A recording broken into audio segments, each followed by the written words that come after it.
Olá, como estamos? Aqui é o Thiago Akira e bem-vindo, bem-vinda a mais uma aula do Desafio 30 Dias de Marketing Turístico Digital. Agora chegamos na aula 4, que vai falar sobre benchmarking, certo? E vai entender um pouco do que significa esse termo e como que a gente vai trabalhar isso e como isso é muito valioso dentro da sua estratégia digital. Vamos lá, então? O benchmark competitivo, ele é uma arte da observação, certo? A definição dela, ela acaba trazendo aí uma forma da gente avaliar e comparar o desempenho da concorrência de acordo com seus atributos. Os atributos que vocês viram anteriormente, né, que a gente tem pontos fortes, pontos fracos, né? A gente tem algumas coisas que são boas e ruins e isso acaba definindo muito o nosso valor competitivo. A gente pode estar melhor ou pior em relação à concorrência, certo? O parâmetro, assim, certo mesmo é o público, né? Como que o público percebe esse valor, não tanto a concorrência. Por isso que a gente erra muito quando a gente quer copiar a concorrência e parece que aquilo não funciona pra gente. Mas é porque às vezes ela tem um público diferente.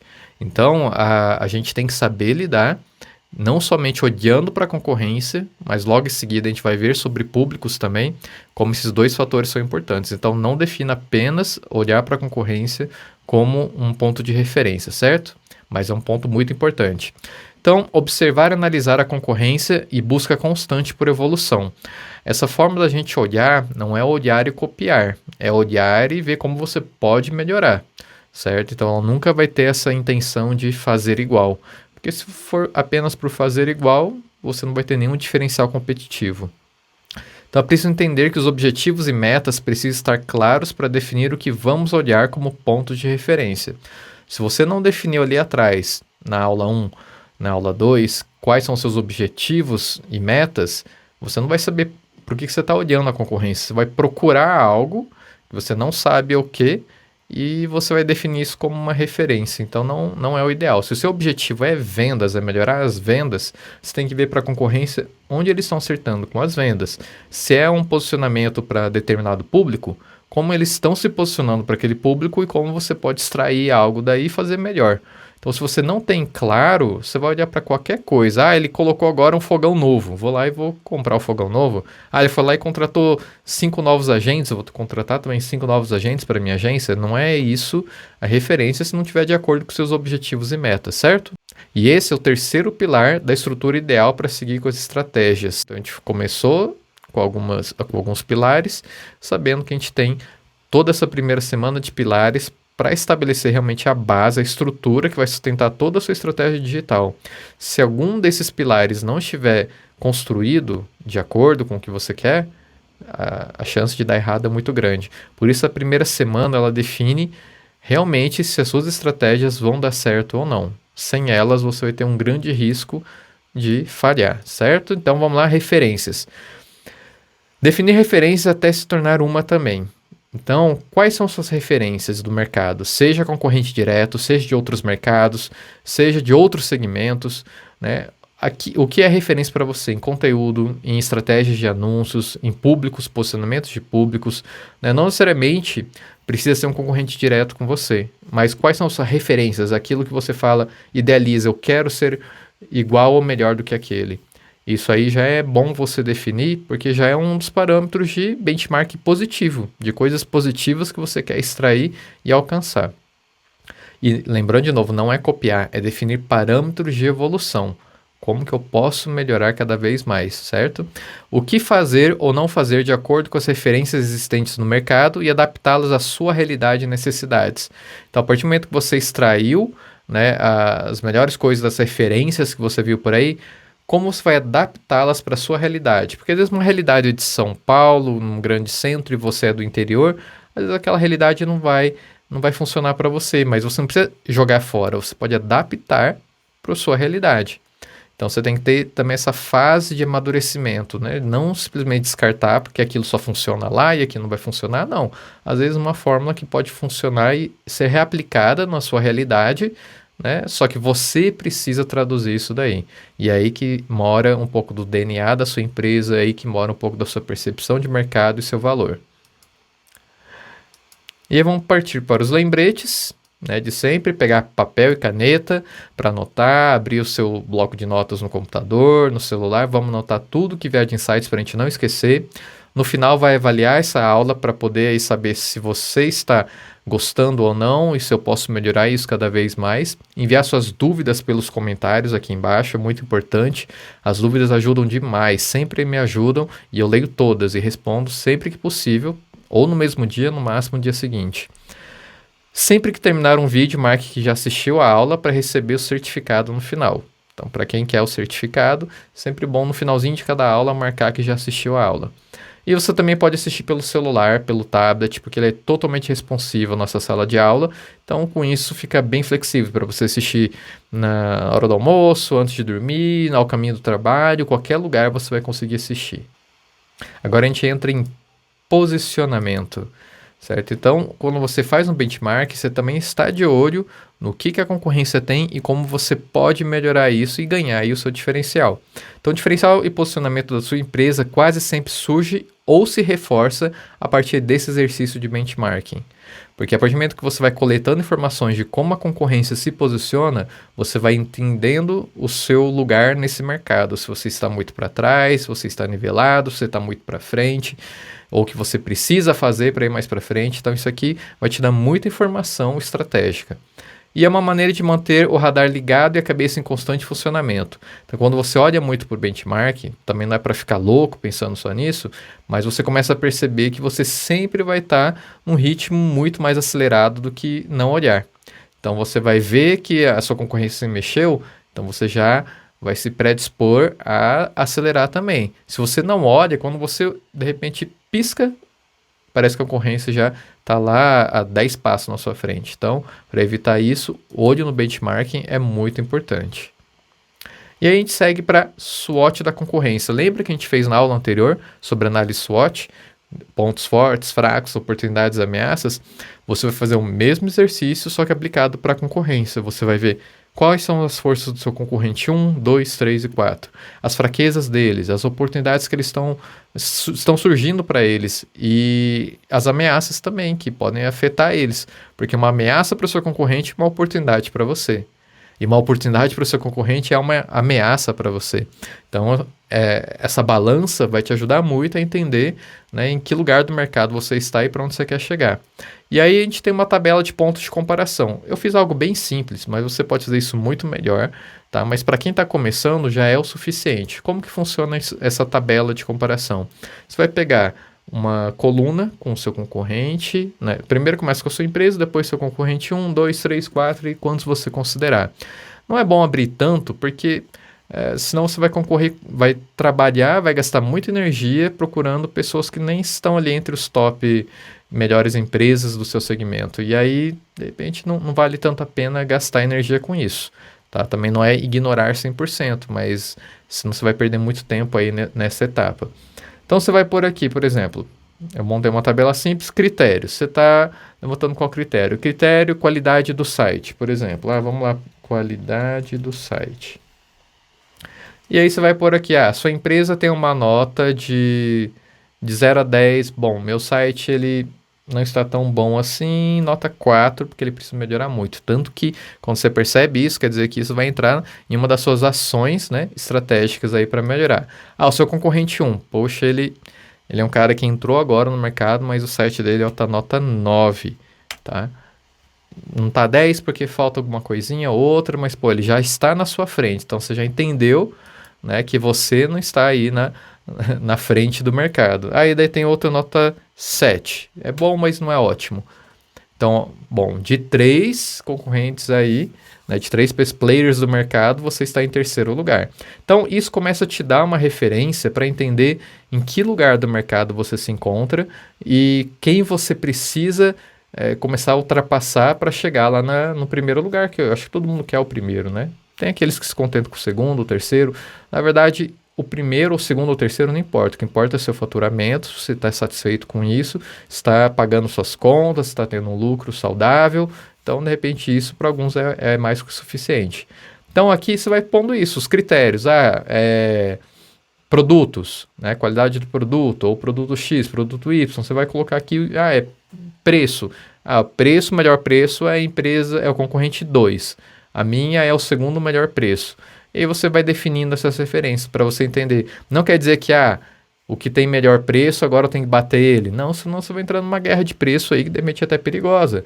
Mas de repente é você se posicionar nisso e agregar valor. Mantém o preço, ou até aumenta esse preço se você quiser posicionar como um público de alto valor, e aí vai da sua estratégia, tá? Mas não é esse caminho. Ah, eu vou seguir tudo que está em primeiro lugar, eu vou fazer igual a ele. Não, de repente o seu público não é um público de baixo valor e nem de alto valor, né? Então você tem que saber calibrar isso.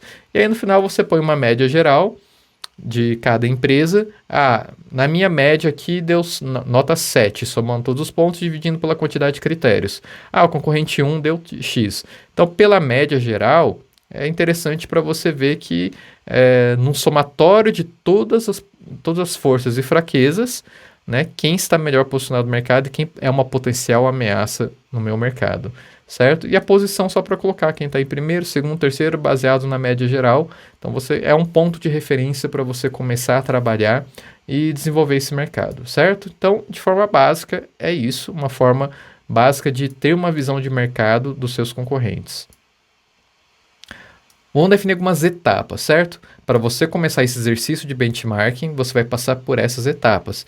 São obrigatórias? Não. É padrão de mercado? Não. É uma maneira que eu achei mais fácil de se começar.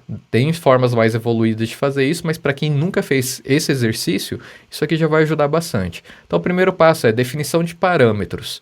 Tá? Estabeleça os indicadores, vai ser preço, vai ser atendimento, localização, tudo que está ali em critérios, né? Na tabela que a gente criou. São mais ou menos isso que você está avaliando. Ah, é Facebook? Ah, é Instagram? Como que está o Instagram dos meus concorrentes em relação ao meu Instagram? Então, você pode fazer isso também. Daí a gente entra em segunda etapa, que é levantamento de dados. Essa etapa é você colocou todos os itens que você quer, né? Começar a definir como parâmetros. Agora você vai captar os valores disso, certo? Ah, então eu coloquei Instagram. E minha métrica aqui é seguidores, que não é muito legal, mas só para você entender como exemplo. Tem X do meu concorrente 1, Y do meu concorrente 2, e aí Z é a minha quantidade. E aí você vai ter os valores. Tá? Então, esses dados vão te ajudar muito a entender, né, o que cada um tem no mercado. Uma das ferramentas legais para você começar a fazer um exercício, não é uma ferramenta obrigatória e nem que vai ser significativa, mas já te dá algumas informações, né? Então você pode entrar nesse site que chama SimilarWeb, certo? E como que funciona ele? Você vai digitar um domínio, existe um campo de busca aqui em cima que você vai digitar algum endereço. Eu vou colocar um aqui qualquer. Por exemplo, Guia Viajar Melhor, é um blog. Ele identificou aqui como um site e ele vai fazer um raio-x daquele site. Esses dados eles não são tão precisos, não confie 100% neles, mas se você olhar só dentro dessa ferramenta, pelo menos você tem um parâmetro de olhar 3 concorrentes seus e ver como é que eles estão aí no mercado em relação a alguns fatores, como a quantidade de acessos, as origens desses acessos, certo? Já te dá alguma visão de mercado que de repente você não conseguiria ter, a não ser que tivesse esses acessos que ele tem, né? Mas, aqui, como eu falei, eu não confio 100% nessas informações, mas já é um ponto de referência para você estudar o mercado. Então, vamos lá. Daí aqui, por exemplo, a gente tem uma visão geral de tráfego. Há uma média de 358 mil visitas mês. Bom, bastante, tá? Uma média de 1 minuto e 24 pessoas ficam, uma média de uma página e meia que cada um que entra olha, né? A gente tem 97% dos brasileiros, 83% dos acessos são por pesquisa, então é pelo Google, 10% dos acessos direto, 4,6% de social. E-mail eles não fazem nenhum disparo, né? E pontos de referência são sites que botam algum link para acessar para eles. Então a gente tem aqui, por exemplo, Google, Abitica.com, Google.com, Google.it, né, principais sites de destino. Então a gente tem aqui algumas referências de 5 principais palavras-chave orgânicas que levam acesso para ele. Melhores praias de lugares para conhecer. Aqui é só você clicar depois na lupa e ver direitinho qual que é a palavra-chave. E aí você tem ideia de, poxa, se eles estão posicionando para essas palavras-chave, será que eu não tenho que fazer algo parecido? Ó, o Facebook é a principal ferramenta deles de acesso, como social, né? Tem o WhatsApp, tem o YouTube e não tem anúncio rodando agora. Então, assim, a gente começa a ter algumas informações interessantes como parâmetro, né? Ferramentas parecidas como essa. A gente tem o SEMrush, tá? Que ele também é uma ferramenta, ela é uma ferramenta gringa. Aqui a gente tem a versão grátis, que ela é bem limitada, né? Escolhi aqui Brasil. Mas eu tenho, por exemplo, eu assino essa ferramenta porque eu uso muito ela para produção de conteúdo, para ideias de conteúdo, para as consultorias, então acabo assinando ela, mas é uma ferramenta incrível que traz mais dados interessantes, que é parecido com o SimilarWeb, mas é mais focados em para quem quer trabalhar tráfego pago ou até tráfego orgânico, saber quais conteúdos concorrem com o meu conteúdo. Então ele tem muita coisa legal. Eu vou voltar nessa ferramenta no módulo de conteúdo. Vocês vão entender um pouquinho mais como que a gente pode trabalhar isso daí. Mas aqui ele vai pedir para você criar uma conta grátis, você vai criar seu e-mail e sua senha, né? Como eu já tenho, eu já vou logar nela aqui.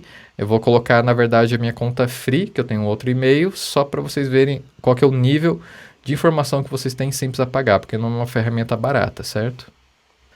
Bom, aqui como você pode ver, no SEMrush, a gente consegue ver aqui, além da índice de pesquisa orgânica, né, paga, eles não estão investindo. Backlinks são sites e links apontando para o site, então são links externos apontando para esse site, indicando. A gente vê aqui uma curva do volume da busca orgânica, né, comparado ao pago. Então a gente vê que nunca investiram em pago. Principais palavras orgânicas, que é que eles têm. Eu já confio mais nessa ferramenta por ser uma ferramenta mais estratégica e paga e muito mais no mercado, né, para esse tipo de atividade do que a anterior, certo? Aqui a gente tem o mapa de posicionamento competitivo, quais são os sites que normalmente competem, né, os acessos com ele. Então, principais concorrentes orgânicos na busca orgânica. Bom, se fosse uma conta que tivesse os anúncios ativos, a gente veria até alguns exemplos de anúncios que estão rodando por aqui. Então, assim, mais ou menos essas ferramentas já te ajudam a ter uma noção aí bem básica, mas já é algum ponto de referência que você não consegue ver a olho nu. De repente, né, outros dados você consegue, entrar na rede social, ver os números, você consegue ver bastante coisa. A gente tem que análise e avaliação como o terceiro passo, que é tabular e comparar. Então, depois que você coletou esses dados, você vai tabular naquela tabelinha, numa tabelinha que você montar, e vai começar a lançar todas as informações. E aqui você vai descobrir onde você ganha e onde você perde. Você vai começar a ver, nossa, como é que o meu concorrente está muito bem posicionado, nossa, como que eu estou muito melhor do que ele nesses pontos. Então, você vai começar a ter uma ideia disso daí. Você vai entender como que todas as informações do cliente do cliente desses concorrentes em relação com a empresa para saber satisfação, o que eles gostam, o que eles não gostam, tudo que a gente viu, né, anteriormente, a gente vai conseguir ver aqui também. E adaptação, que é a etapa 4, onde você pode, quais desses atributos, quais dessas informações, desses pontos você pode colocar dentro das suas metas como melhorias, porque às vezes olhando dessa maneira tabulada, você vai entender melhor o que precisa melhorar, certo? E o que você vai fazer, né, para correr atrás de uma melhoria. E aí é aqui que você vai fazer nessa etapa, e na última etapa é como você vai criar um cronograma para executar essas melhorias, para como você pode aproveitar as oportunidades que o seu concorrente está deixando de lado, como você vai poder blindar das ameaças que pode surgir por causa da atuação desse concorrente no mercado. Então você vai criar um cronograma de ações em cima disso. Só com isso daí você já tem algo para não ficar no escuro, para você entender onde você quer chegar. Então, de forma prática, rápida, relacione todos os seus concorrentes, pega o papel e caneta, anota, meu concorrente 1, 2, 3, 4, 5, você vai anotar aí, não tem limite, mas eu acredito que com 3 já dá para fazer um bom exercício. Elimine e deixe somente de 3 a 5, que é a segunda dica, e preencha a tabela de SWOT da concorrência, certo? O que é ponto? Você vai montar aquele mesmo esquema, forte, fraco, né? Forças, fraquezas, oportunidades, ameaças dos seus concorrentes. Você vai preencher aquela tabelinha que a gente fez no exercício anterior, né? Na aula anterior, e aí você vai ter uma visão geral do que é esses pontos fortes e fracos, com ameaças e oportunidades da concorrência. Como que o benchmark vai te ajudar no futuro? Thiago, vou parar meu tempo para fazer isso, por quê? Bom, na produção de conteúdo, mesma função da SWOT, só que você vai saber o que a concorrência produz de conteúdo e como seu conteúdo pode ficar melhor ainda do que o deles, porque agora você está de olho no que eles fazem. A comunicação por canais, melhores canais, você vai ver como que eles se relacionam com os clientes deles e você vai identificar algumas falhas, de repente demora para responder, de repente você vê algumas reclamações frequentes, você vai se blindar para que isso não aconteça com você também, vai antecipar e falar, ó, isso aqui poderia estar acontecendo comigo, então eu vou cuidar para que não aconteça. Certo? E aí a gente tem público principal. Quem é o público principal do meu concorrente? Será que é o mesmo público meu? Será que eu deveria atender ele também? Ou será que eu deveria seguir para outro público?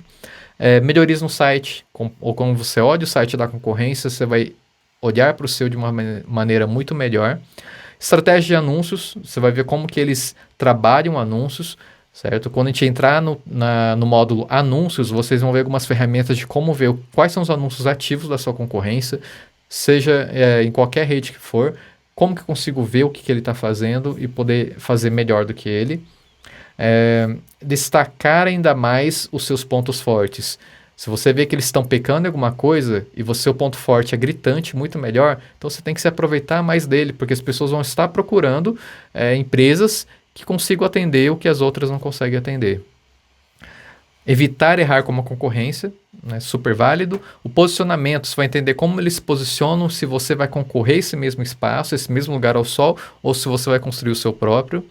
Qualidade dos produtos e serviços a partir das reclamações coletadas, né, o que seus concorrentes têm de dor, né, que eles realmente não conseguem resolver de jeito nenhum, pode ser o seu ponto forte ali na frente. E o atendimento ao cliente. Qual é a qualidade que eles dão para isso, a atenção que eles dão para você fazer cada vez melhor. E nisso a gente entra na proposta única de valor. A partir do momento que você pontuou tudo que tem de bom, ruim, né, oportunidades, ameaças, agora você sabe como se posicionar, porque você já sabe o que é o seu melhor e como você vai se comunicar para o público para que você realmente é o melhor naquilo no mercado. Para quem chegou até aqui, comenta aqui nos comentários, hashtag UVP, tá? Que é Unique Value Proposition, que aí é proposta única de valor em inglês, mas comenta aqui e já bota alguma dúvida junto com a hashtag, só para eu poder responder depois e saber quem chegou até aqui e quem está pulando a aula. E aí a gente entende que é aquilo que você faz de melhor, que seus concorrentes não conseguem fazer e que seu público está louco para achar alguém no mercado ou que consome já esse tipo de produto ou serviço. Então, você vai ter sua proposta única de valor se tiver algo realmente incrível e que entrega, né? Porque a proposta única de valor, ela não é só uma promessa. Eu prometo te dar o mundo. Se você não entregar o mundo, você não tem uma proposta única de valor, porque você só é um charlatão, só está prometendo algo que é a melhor experiência de viagem que ele vai ter, que é o melhor hotel que ele já se hospedou na vida, e ele chega lá e não é bem isso. Então, tem que estar muito bem alinhado a proposta única de valor entre promessa e entrega. Se não faz a entrega, não é proposta única de valor.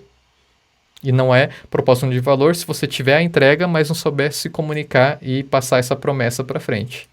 Daí, para explicar um pouco melhor, só para vocês entenderem a proposta única de valor, eu criei um esqueminha aqui, que eu tenho até um vídeo no meu Instagram TV, quem quiser assistir, eu boto o link aqui embaixo também, que ele explica detalhadamente o que é a proposta única de valor, junto com conceitos como oceano azul, oceano vermelho, né, e oportunidades, fraquezas, como que tudo isso entra num cenário competitivo e para poder construir ou ter uma noção do que é a minha proposta única de valor.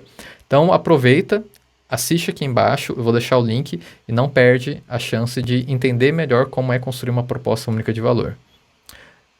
E aqui as recomendações: não seja sempre aquele que só acompanha e faz o que o vizinho faz.